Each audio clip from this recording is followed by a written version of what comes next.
ওমরা বা হজ করতে গিয়েছেন, এরকম একজন হাত তুলেন, ওমরা বা হজ করে আসছেন, একজন মুরব্বী মানুষ, ওই যে লাল টুপি পরিবর্তন নিয়ে আসো তোমাকে। আপনি আসেন দেখি সামনে, সামনে আসেন, আমার কাছে আসেন।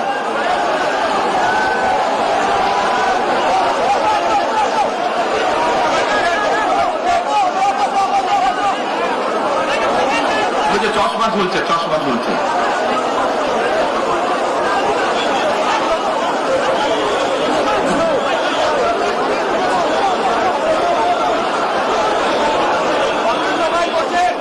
বসেন, আপনারা বসেন, উনি এখনই মঞ্চে উঠবে, আপনারা সবাই দেখতে পারবেন কে মানুষটা।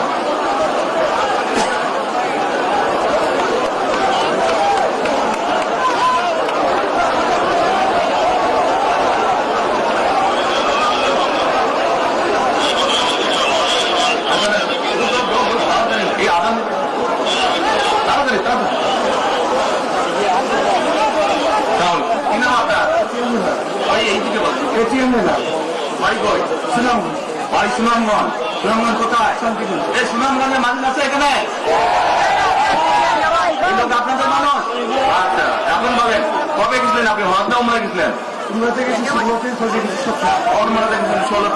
17। এখন আমাকে বলেন, আপনি তো উমরা হজ করে এসেছেন, সাথে যাবেন, আপনি কাবা শরীফে গেছেন?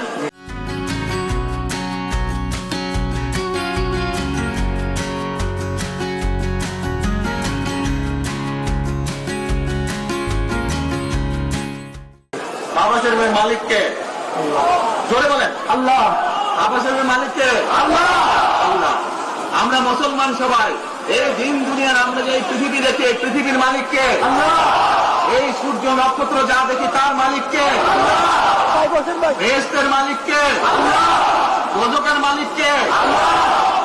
আচ্ছা, কারণ আপনারা সকলেই সাক্ষী দিলেন দোজখের মালিক আল্লাহ, বেহেশতের মালিক আল্লাহ, এই পৃথিবীর মালিক আল্লাহ, কাবার মালিক আল্লাহ।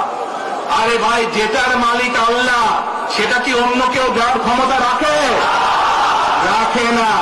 তাহলে কি দাঁড়ালো? নির্বাচনের আগে একটি দল এই দিব ওই দিব বলছে, টিকিট দিব বলছে না?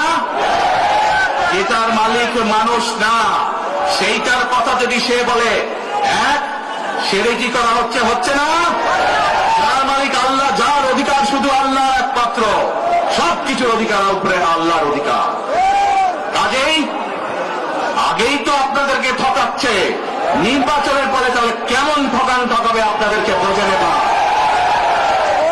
শুধু ঠকাচ্ছেই না মানুষকে, যারা মুসলমান তাদেরকে সেরেকি করাচ্ছে তারা। নাউযুবিল্লাহ।